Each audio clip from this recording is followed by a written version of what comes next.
여러분 인생에 갑자기 밀어닥친 불행은 없으십니까? 인간은 누구에게나 고난이 있죠. 가난하신 분은 인생의 불행은 가난한 사람들의 몫이다 생각하는데 아니에요. 부자도 남모르는 아픔과 남모르는 고통을 안고 살아가죠. 세상에 고통과 슬픔, 시련과 역경 없이 겪지 않고 평생을 살아가는 사람은 단 한 사람도 없습니다. 욥의 고난을 보면 인간이 당하는 모든 고통을 다 모아놓은 것 같아요. 먼저 재산이 날아가고 자녀가 죽고, 그리고 자신만만했던 몸뚱아리마저 망가집니다. 인생이 이렇게 파멸하니까 아내가 하나님 욕하고 죽으라며 이 가정마저 무너지고, 그리고 함께 울어주었던 친구들마저 욥을 비난해 버리니 정말 세상에 어디 마음 둘 데가 없습니다. 욥처럼 고통을 당하게 되면 누구나 원망하죠. 욥의 아내처럼 말입니다. 욥의 아내가 얼마나 하나님 원망스러웠을까요? 욥을 향해 발악을 합니다. 당신이 그래도 자신의 온전함을 굳게 지키겠느냐? 하나님을 욕하고 죽어라. 저는 욥의 아내처럼 하나님을 욕하고 죽는 사람을 보았습니다. 교인 중에 선천성 하지 장애로 태어나서 전동 휠체어를 타고 교회 오시는 분이 있었어요. 남편이 있는데 어릴 적 교통사고를 당하셔서 한쪽 다리가 절단돼서 외발이로 살아가시는 분이셨습니다. 둘 사이에 아들이 있는데 그 아들마저 엄마 쪽 장애가 유전되어서 장애인으로 살고 있습니다. 참 안쓰러운 가정이에요. 그러던 어느 날 목사님 우리 집에 빨리 좀 와주세요. 남편이 몸이 이상해서 병원에 갔더니 간암이래요. 아직 49살인데 간암 말기, 이제 몇 달 안 남은 시한부였습니다. 이 믿지 않는 남편에게 제가 손을 꼭 잡고 마음이 무너지시죠? 얼마나 당황스러우세요? 제가 하나님께 기도할게요. 하나님이 도와주시도록. 우리 하나님 믿고 하나님 의지하고 지금 어려움을 이겨갑시다. 그러면서 복음을 전하려고 하자 갑자기 얼굴이 일그러지더니 제 손을 확 뿌리치면서 욥의 아내처럼 발악을 합니다. 내가 하나님 만나면 그냥 배돼지 칼로 쑤셔버릴 거예요. 저는 세상에 그렇게 하나님에게 무서운 말을 해대는 사람을 본 적이 없어요. 그러면서 하나님이 자기 인생 다 망쳐 놓았다고 울분을 토했습니다. 하나님이, 목사님이 믿는 그 잘난 하나님이 내 인생 다 망쳤다고, 내가 6살 교통사고를 나게 해서 내 한쪽 발 잘라지게 만들었고, 그래서 학교 다닐 때에 친구들에게 외발이 짝발이라고 놀림받으며 자라야 했어. 그래도 20대 여자를 만나 결혼도 하고 아들을 낳았지. 근데 애 엄마가 나와 자식을 버리고 도망가게 만들어 버렸어. 그리고 전처가 떠나고 지금 아내와 재혼해서 자식을 낳았지. 근데 그 자식이 엄마처럼 두 다리를 못 써. 하나님이란 자가 내 아들을 장애자로 태어나게 만들어 버린 거야. 그래도 성한 아들 하나 있잖아. 전초가 낳은 아들, 그 아들이 내 희망이었어. 근데 고등학교 때 애가 머리가 아프다고 그래서 병원에 갔더니 뇌종양이래. 결국 1년을 못 살다가 세상을 떠났어. 그러다 나까지 간암이야. 49살에 간암 말기라고. 하나님 만나면 내가 칼로 죽여버릴 거야. 이렇게 악을 쓰던 남편은 결국 3개월 뒤에 세상을 떠났어. 마지막 임종하기 전에 찾아가서 손 꼭 잡고 하나님 의지하시라고, 이 세상에 참 불행한 인생을 살았지만 예수님 꼭 잡고 손 잡고 영원한 천국 가서 하나님 품에 영생을 누리라고 복음을 전했고 눈물 흘리며 제기도 받고 세상을 떠났습니다.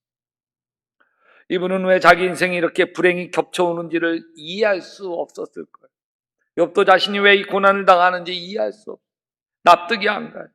욥의 친구들은 답을 다 아는 것처럼 말하죠. 욥아, 내가 죄가 있으니까 그렇지. 하나님께서 죄 없는 자를 이렇게 벌 내리시는 거 본 적이 있냐? 그러나 욥이 받아들일 수가 없어요. 내가 죄가 있어도 그렇지. 지금 이 엄청난 고통을 내가 당해야 된다고 하는 건 너무너무 가혹한 거예요. 하나님께 울부짖습니다. 하나님 나 데려가십시오. 살고 싶지 않습니다. 근데 욥기를 쭉 읽어보면 이 욥이 하나 놓지 않는 게 있어요. 그거는 하나님과 씨름하는 거 놓지 않아요. 하나님 좀 이유나 합시다. 내가 이 고통을 당하는 이유나 합시다. 욥기 7장 20절에 사람을 살피시는 주님, 내가 죄를 지었다 하여 주님께 무슨 해라도 입으십니까? 어찌하여 나를 주님의 관역으로 삼으십니까? 내가 비록 죄가 있더라도 이거 너무하잖아요. 재산, 자식, 건강, 가정 다 무너져 버렸다고. 좀 내가 왜 이 고난을 당해야 하는지 하나님 좀 말씀 좀 해주세요. 말씀 좀. 나를 죄인 취급하지 마십시오. 무슨 일로 나 같은 자와 다투시는지 좀 알려주십시오. 어찌하여 주님께서 나를 피하십니까? 어찌하여 주님께서 나를 원수로 여기십니까? 욥은 자신이 왜 이 고난을 당하는지 알고 싶었어요. 그래서 따져 묻는 거죠. 사실 욥기 1장에 보면 하나님이 욥에게 고난을 허락하세요. 어느 날 천상회의가 열려요. 천사들과 사탄이 여호와 앞에 섭니다. 하나님이 사탄아 너 지금 어디 갔다 오느냐? 예, 저는 세상 두루 다니고 옵니다. 아 그래? 그러면 네가 내 종 욥을 보았겠구나. 욥처럼 흠없고 정직하고 하나님을 사랑하고 악을 미워하는 자가 이 세상 어디도 없다. 헤이, 욥이 뭐 이유 없이 하나님 사랑하겠습니까?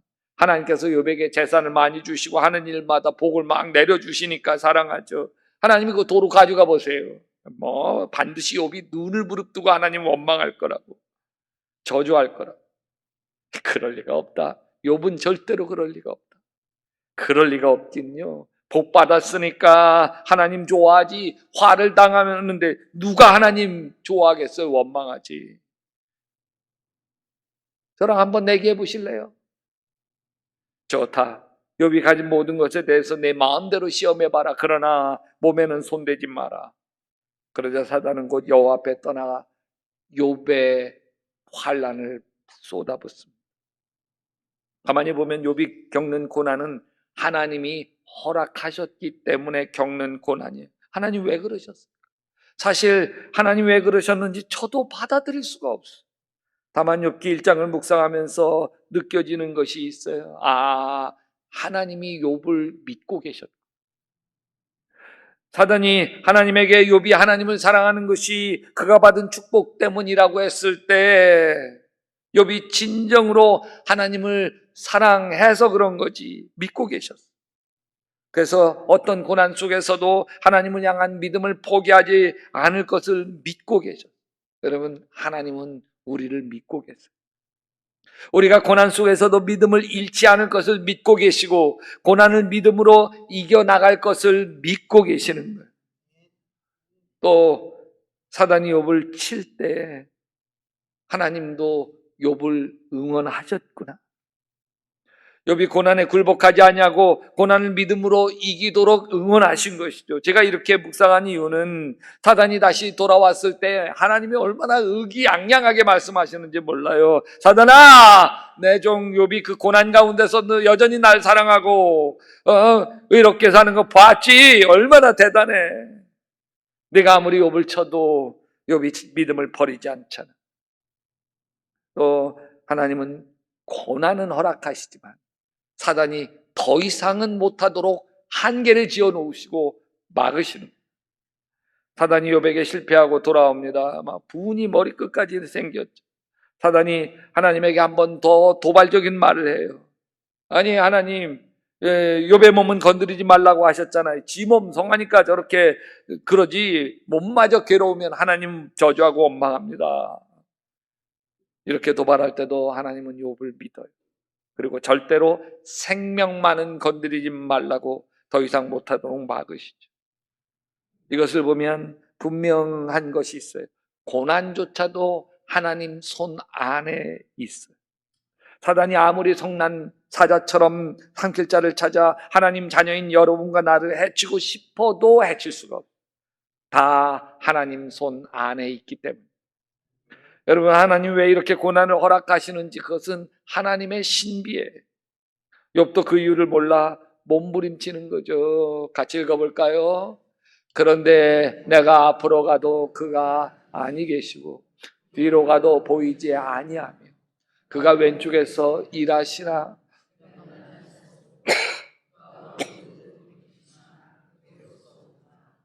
그런데 내가 앞으로 가도 그가 아니 계시고 뒤로 가도 보이지 아니하시며 그가 왼쪽에서 일하시나 내가 만날 수 없고 그가 오른쪽으로 돌이키시나 배울 수가 없구나. 하나님 왜 나에게 이러세요? 하나님 뭐라 말씀 좀 해보세요. 내가 왜 이 고난을 당해야 되는지 말씀 좀 해보세요. 하나님 침묵만. 근데 욥이 이 고난 가운데 아주 중요한 고백을 합니다. 그러나 내가 가는 길을 그가 아시나. 이 말은 나는 왜 이 고통을 겪는지 도무지 알 수 없습니다. 그러나 하나님이 아신다. 하나님은 다 알고 계시는 섭리 안에 내가 있고 내가 겪는 고난이 있다는, 하나님이 다스리는 하나님의 권세 안에 내가 있다는 거예요. 그래서 나는 잘 모르지만 나는 하나님을 믿음. 아멘. 이 고난 속에서도 하나님이 길을 인도해 주실 것을 믿습니다. 아멘. 여러분, 어린아이들이 엄마 아빠 손목 잡고 길을 나섭니다. 아이들은 엄마 아빠가 어디로 가는지 모르죠. 그래도 염려가 없어. 걱정하지 않아요. 왜냐하면 엄마 아빠가 이끄는 대로 가면 엄마 아빠가 나를 보호하시고 지켜주시기를 믿기 때문이죠. 이 아이들에게는 오직 하나만 있으면 돼요. 뭐요? 믿음이에요. 믿음. 엄마 아빠에 대한 믿음이에요. 엄마 아빠가 내가 가는 길을 다 알아요. 나는 모르지만 엄마 아빠가 다 압니다. 그러면 됐잖아요. 나는 그냥 엄마 아빠 손잡고 따라가기만 하면 됩니다. 욥이 지금 그 고백하고 있는 거예요.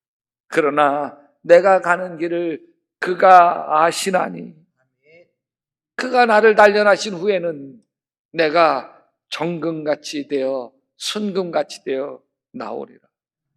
여러분, 고난 속에서 나를 빚어가시는 하나님의 손길이 있음을 믿는 거예요.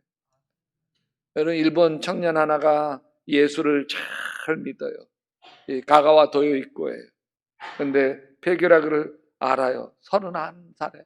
지금으로부터 약 8, 90년 전뿐이니까 그때는 이게 죽을 병이에요. 21살 피를 토하며 기침하니 죽음이 가까운 걸 알아요. 어차피 죽게 될 거, 자신의 남은 마지막 순간을 빈민굴에 들어가서 가난한 사람을 도우며 자기 인생을 마무리하기로 결정하고 빈민굴로 이사를. 그때 일기를 보면 나는 이제 죽었습니다. 이제부터 새롭게 사는 것입니다. 죽음의 선을 넘어서 영원한 삶을 시작하는 겁니다. 나는 죽겠구나가 아니에요. 이렇게 폐결핵으로 육신의 몸을 벗으려면 영원한 삶이 시작하는데 그 영원한 삶을 위해서 빈민굴에서 하나님 만날 준비하자는 거예요. 더 이상 희망을 찾을 수 없는 그 순간 영생에 대한 믿음을 붙든 거죠. 자포자기하거나 원망하는 대신 하나님을 붙든 거예요. 그런 그를 하나님은 결핵으로 죽도록 내버려 두지 않았습니다. 빈민을 섬기면서 오히려 폐결핵이 낫기 시작을 했어요. 이후로 미국에서 공부하게 되었고 일본 기독교계의 정신적인 지도자, 성자라고 불리우기 시작했어요.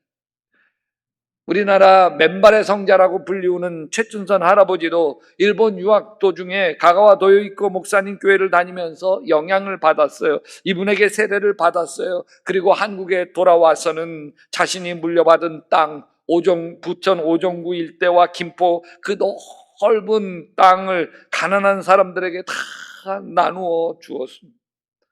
오히려 하나님 고난을 사용하시는 거죠. 인생의 실패와 질병을 사용하시는 거예요.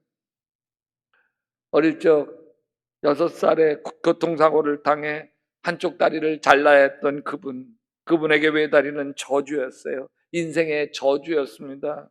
자신의 불행을 저주라고 믿으면 여러분, 불행이 꼬리에 꼬리를, 장성해서 결혼했지만 자신의 불행을 저주라고 믿으며 세상 다 불평하고 원망하는 그 남편의 상처를 이 아내가 견디다 못해서 남편과 자식을 버리고 떠나. 외다리에 이 어린 아들이 있는 호라비에게 뭐 시집 올 여자가 어디 있겠어요. 그래서 하지 못 쓰는 여인을 아내로 말. 이 아내도 도망갈지 몰라 장애 아이를 낳을 수 있다고 하는 위험을 무릅쓰고 아기를 낳습니다. 염려하던 일이 벌어졌습니다. 엄마의 장애가 유전이 되었습니다. 내 인생 되는 일이 없다. 그래서 자기의 온 기대를 성한 아들, 전처가 낳고 버리고 간 아들에게 쏟아 부었습니다. 억울한 인생을 이 아들을 통해서 좀 보상을 받고 싶었습니다. 그러나 안타깝게도 이 아들은 아버지의 집착, 아버지의 잔소리, 아버지의 압박에 견딜 수 없었어요. 결국 뇌종양으로 세상을 떠나. 삶을 자포자기하며 자기 인생을 원망하며 살다가 결국 간암에 걸려 49살에 세상을 듭니다. 자기 인생의 고난을 저주라고 생각하고 그래서 하나님을 원망하고 세상에 불평하며 살면 불행이 꼬리에 꼬리를. 이번 다니엘 기도회에서 조용해 집사님과 아들 박모세 형제가 나왔습니다. 조용해 집사님이 둘째 아이 모세를 임신했을 때 얼마나 기쁜지. 하지만 그 기쁨도 잠시 임신 4개월 말경 초음파 검진을 통해서 아이의 뇌가 밖으로 다 흘러나와서 아이가 살 수 없다는 진단을 받아요. 의사 선생님도 낙태를 권유해요. 도저히 아이가 살 수 없고 산모도 위험해서 낙태해야 돼. 낙태 수술하려고 병원에 입원했는데 목사님이 위로차 신방으로 오셔서 사무엘상 말씀을 읽어주셨는데 엘리가 대답하여 이르되 평안히 가라. 이스라엘의 하나님이 내가 기도하여 구한 것을 허락하시기를 원하노라 하니 이르되 당신의 여종이 당신께 은혜 있기를 원하나이다 하고 가서 먹고 얼굴에 다시는 근심빛이 없었다. 근데 이 말씀을 목사님이 읽어주는데 그가 막 불안하고 두렵고 떨리고 이제 낙태 수술 받아야 되는데 얼마나 불안하고 떨리고 갑자기 하나님의 평안이 자기의 마음에 가득 차더래. 그러더니 지금까지 한 번도 느껴보지 못했던 이 아이가 뱃속에서 꼼지락거리 태동이 느껴져. 내가 이 생명을 해하지 말아야 되겠다. 낙태 수술을 포기하고 아이를 낳았는데 태어난 아기 모세는 머리가 있죠. 근데 머리에 구멍 난 것에서 뇌가 이렇게 흘러나와서 여기에 머리 하나가 더 있는 거예요. 수술해도 죽고 안 해도 죽는다는 의사 말에 정말로 이 아이를 살릴 수 있는 방법이 없느냐고 물으니까 의학적으로는 1% 희망도 없다. 이때 엄마 아빠는 그러면 이 아이가 수술해서 산다고 하면 그것은 의학이 한 일이 아니라 하나님께서 하신 일이겠네요. 수술을 받습니다. 의사 선생님은 대뇌의 70%를 절개했고 소뇌의 90% 이상을 절단해서 이제 이 아이는 보지도 못하고 듣지도 못하고 걷지도 못하고 말하지도 못하고 지내다가 온몸의 장애가 너무 극심해서 이제 몇 살 못 살다가 죽을 거라. 근데 기적이 일어나. 이 아이가 청년이 되어 엄마랑 다니엘 기도 자리에 선 거예요. 박모세의 실제 나이는 31살이에요. 하지만 정신 연령이 3, 4살 수준이에요. 오른쪽 편마비로 인해서 지체 장애가 있고 왼쪽 귀가 들리지 않고 눈도 한쪽 눈으로만 아주 조금 볼 수 있을 뿐이에요. 그래서 먹는 거, 입는 거, 씹는 거, 또 신변 처리까지 엄마가 도와주어야. 근데 조영애 집사님이 이런 고백을 해요. 내 아들 모세가 이렇게 살아있고 존재한다는 것만으로도 하나님 앞에 감사. 이 모세 이 아이가 30살 지능밖에 안 되지만 이 꼬마 때부터 찬양을 너무 좋아해요. 그래서 기도 많이 하는 모세 할머니가, 우리 모세가 세상을 무대 삼아 하나님을 찬양하는 사람이 되게 해달라고 기도하자 하나님께서 정말로 그 기도를 들어주셨어요. 그래서 2013년 1월 29일 평창 동계 스페셜 올림픽 개막식에서 생방송으로 모세가 전 세계를 향하여 애국가를 부릅니다.